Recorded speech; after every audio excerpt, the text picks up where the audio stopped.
వ్యవసాయ భూముల్లో నిర్మాణాలు చేపట్టాలంటే అనేక సమస్యలు ఉంటాయని, ఫామ్‌ల్యాండ్స్ పేరుతో జరుగుతున్న విక్రయాల్లో నిబంధనలు, సమస్యలు తెలియకుండా ప్రజలను మభ్యపెట్టి విక్రయాలు జరుపుతున్నారని, అలాంటి ప్లాట్లను కొనుగోలు చేస్తే భవిష్యత్తులో సమస్యలు తప్పవని హైడ్రా కమిషనర్ ఏవి రంగనాథ్ హెచ్చరించారు.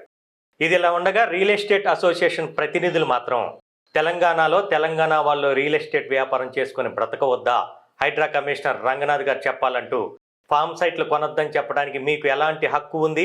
ప్రభుత్వం మీకు అదేమైనా బాధ్యత అప్పగించిందా? మీ పరిధికి మించి మాట్లాడాల్సిన అవసరం లేదంటూ ప్రశ్నిస్తున్నారు.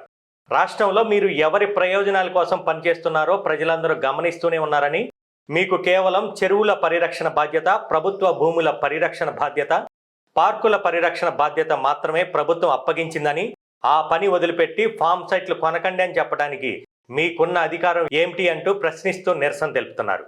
ఎవరు ఏం చెప్పినా పర్మిషన్లు ఉన్న లేఅవుట్లోనే ప్లాట్లు కొంటేనే భవిష్యత్తులో ఎలాంటి ఇబ్బందులు ఉండవనేది గ్రహించాలి.